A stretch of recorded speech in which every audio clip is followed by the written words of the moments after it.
our counselors use, and all of that we use in our transition programs comes from the school system. So we get a lot of different input and a lot of evaluations and materials that's really good that the school system helps us provide.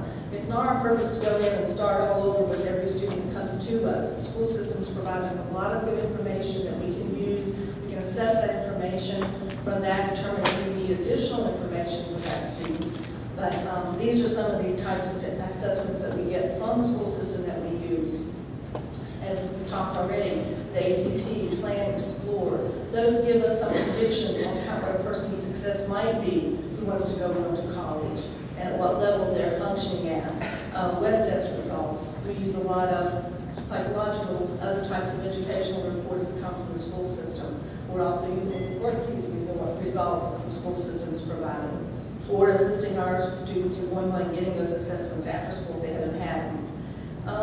Another important thing is even attendance reports. And that's something, that's an observation, that's a report that we look at that might help determine a person's potential for employment or maybe some difficulties they might have in seeking employment. Adaptive behavior skills, these again are just different types of assessments that we get or that we might use in helping to make that determination for our eligibility.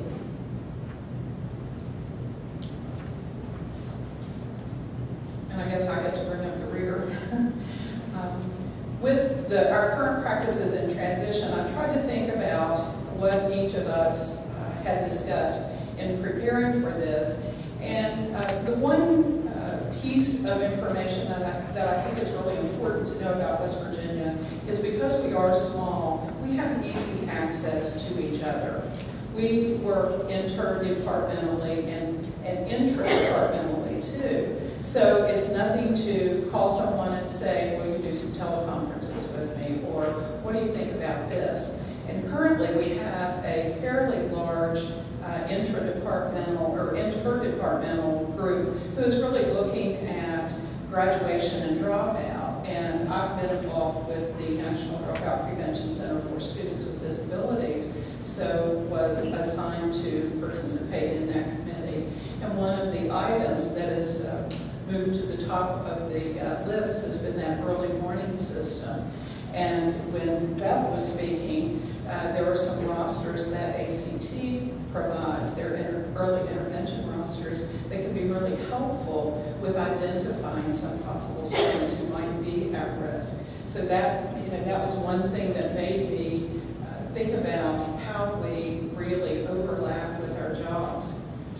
With the interagency collaboration, I think that we have easy access to our vocational rehabilitation staff, and I meet regularly with the coordinator for all of our community rehab programs, as well as with Susan with the school counselors. And we've had quite a bit of shared training that we've tried to provide to our staff that we work with out there in our districts. And about 5 years ago, I started thinking about, well, how about this group of people that provide or coordinate transition services in their districts? And so we developed something called the West Virginia Transition Collaborative Community of Practice. And it's really to teach people about transition being a process, not something you go purchase, not something you visit once a year in that IEP. And so we've utilized that training around the ISTP for all students. And it has been quite a challenge sometimes with that 1% or 2 or 3% of students. But if we move all the way to our possible expectations and begin moving backward, and then stop at the point where that young person needs instruction, then it's a lot easier to identify those post-school outcomes for the next year, 2 or 3 or 4 or 5 years. So that part has been a challenge with that population of students, but I think it's really helped for that student who needs lots of support right now with hygiene and dressing and communication, but to think about when we get to that point of being able to participate in the community for volunteer services or maybe even for work, and begin working backward from there. When that young person can perform some of those basic tasks, then they're ready to move on to the next level. And that has been a challenge even with our families to think about possibly going to work when in the past many of our families have felt, well, my child doesn't, or they haven't had the high level of expectations, and my child probably won't be working. But I think we're moving in that direction to help parents think about really participating in the community more. So working with rehabilitation services has been a real value to us. The other topic or the other component that I began thinking about is the fact that we view our transition planning process with the adult agencies with whom we work as something that needs to be a little bit flexible and shared in its responsibility. We have rehab services districts, we have regional education agency regions that we have, and then we have workforce regions. None of those overlap exactly the same way. And when you think about that, there are lots of turf issues that occur. And a few years ago, our Rehabilitation Services Executive Director established these transition teams. And those teams were by our 6 rehabilitation services districts. Well, those definitely don't overlap well with our RESA districts or RESA regions. So we have begun to help people understand that those regions look different. And so we really have moved in that direction so that people know those individuals with whom they reside in those districts. And so they're beginning to know that my county or district may not be the same as that rehab services district that I would expect to be in from my RESA. So that's been a challenge, but I think it's a positive challenge that has evolved for us, and I think we have a lot further to go.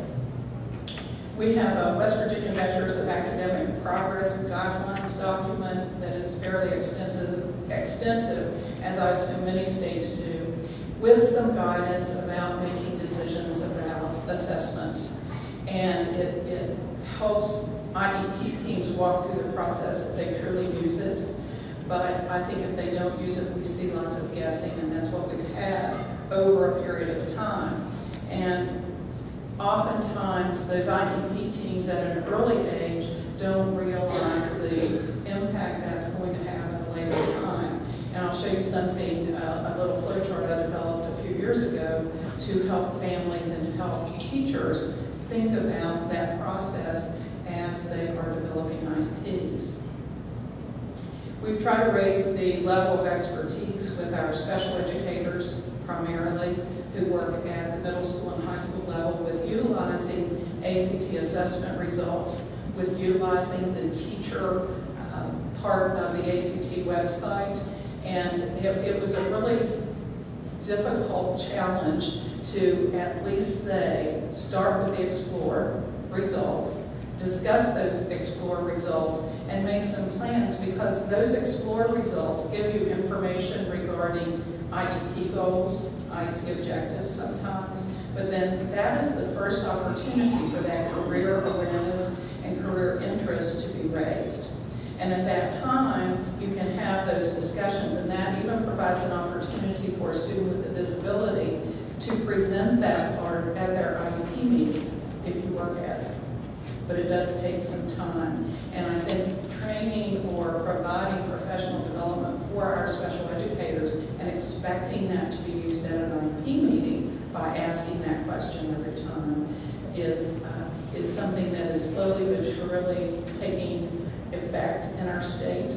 So to me, that's the opportunity to talk about college and career readiness early. And if the student says, I'm planning to go to college, and their current scores don't demonstrate that they are predicted to be on track for having the scores that they need to enter college, then that's when you start talking about, so what do we need to do about this? And so it begins to allow that student to take some of that responsibility. As I said, I developed a little document. I wanted a one-page explanation about transition so that families and teachers could have a one-page picture to see what that looks like. Because we have lots of technical assistance centers who provide us lots of very, very rich information. However, teachers in the classroom don't have a lot of time to look through all of that information, and I think sometimes we have to condense it. We have to refine it to make it small enough so that they have something that they can use to put in place. And I already spoke about professional development. Here I made a slide just for the TA centers because I do think that they provide us with a wealth of information.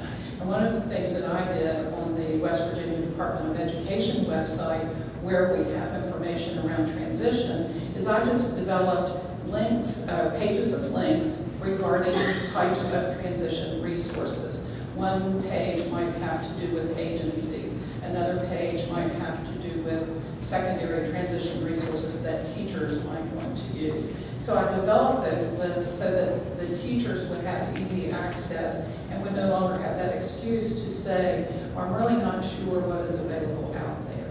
So that's what we've done. We've utilized a lot of those directories that the TA centers provide to us. We also try to link to those TA centers, and we attend many of the conferences that are provided through those.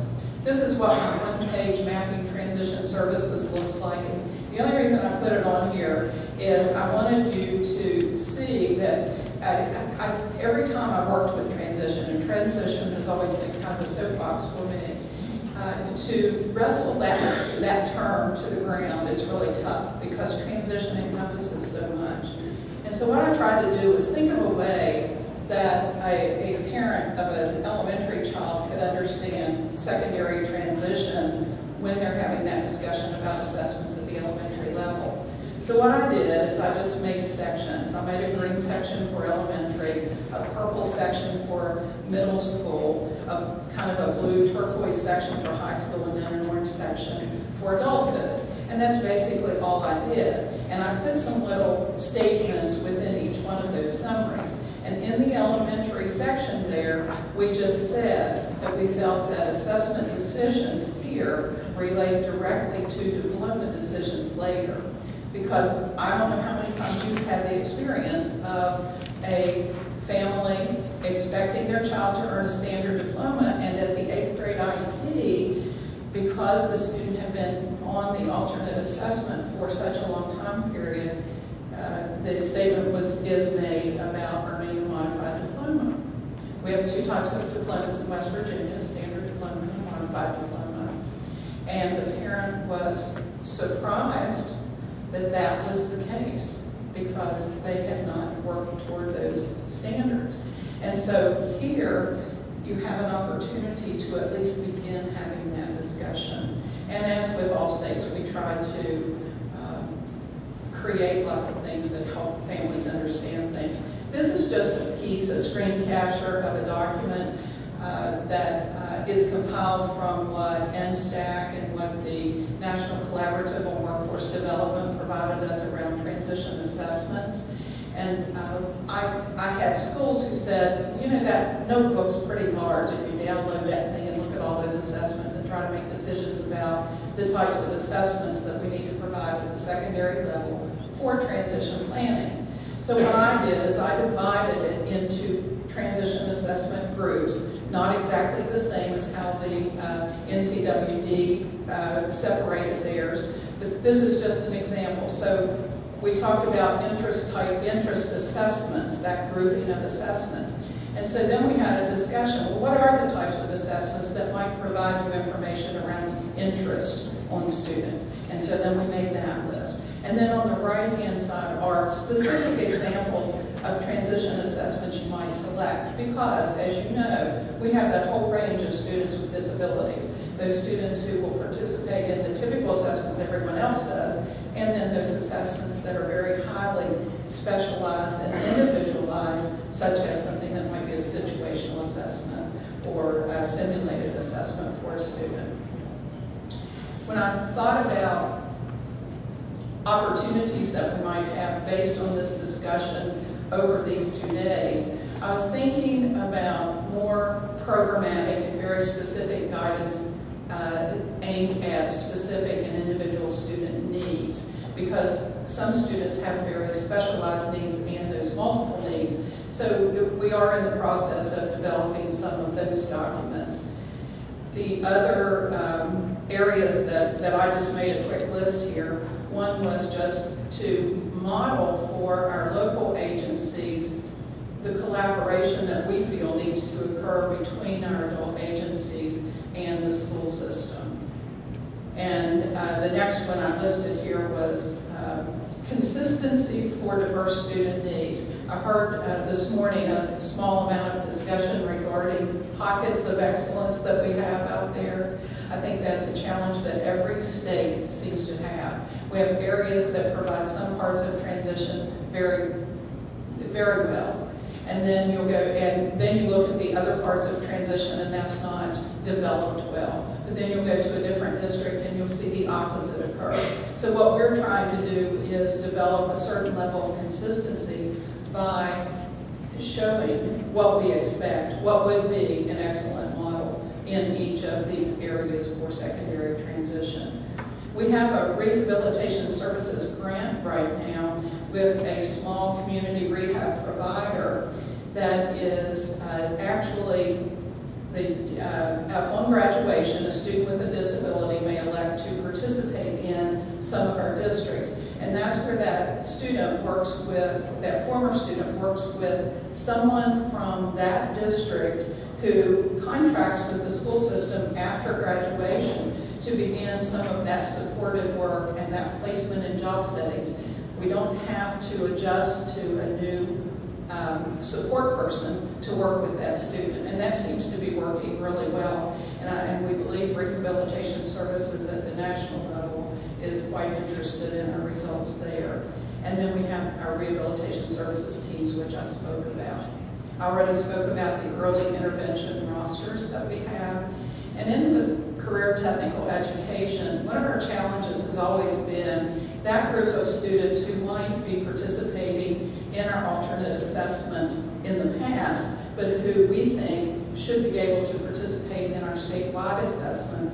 And that would be a creative program for career technical education.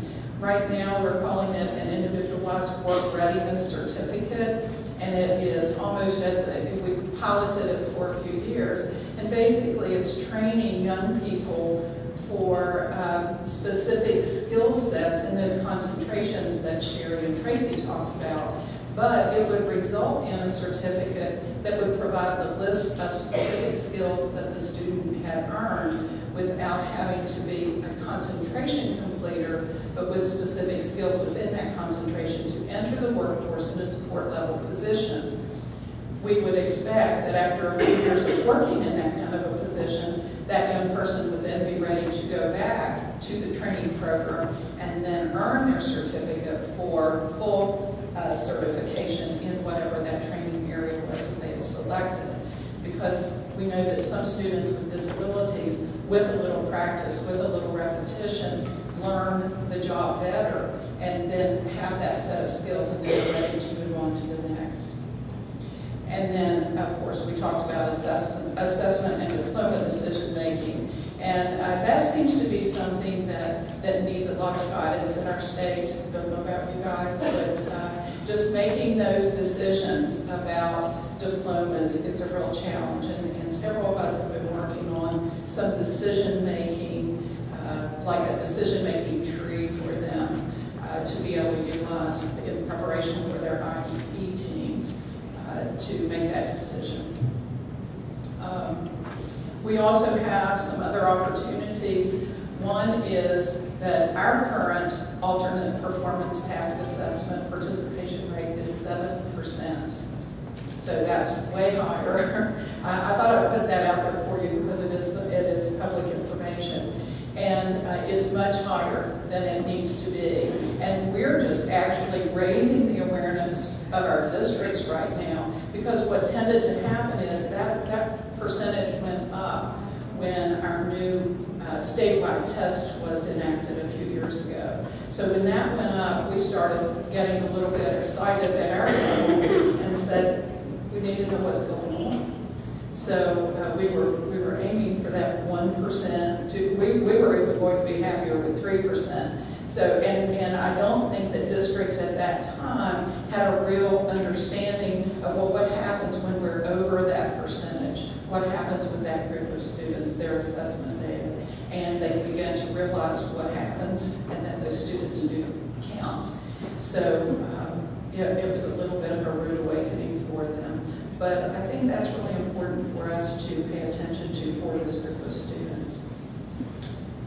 The transition planning for that group of students with more significant disabilities, if we really break it down and use those Common Core standards as kind of the end point and then begin moving backward, then I believe we can identify those post-secondary goals for living, for learning, and for work for all of that group of students, and increasing our family involvement.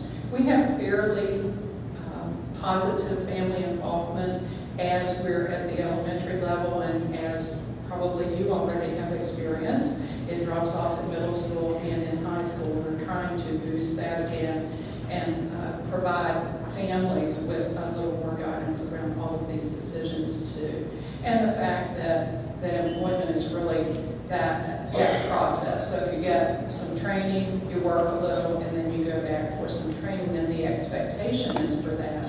Then we hope that our young people will be prepared to do that. If you need to contact any of us, you can get the first part of our name, and all of us at the Department of Education are at access.k12.wb.us. If you just Google WBDE, you go to the website to find staff too. And then Susan's her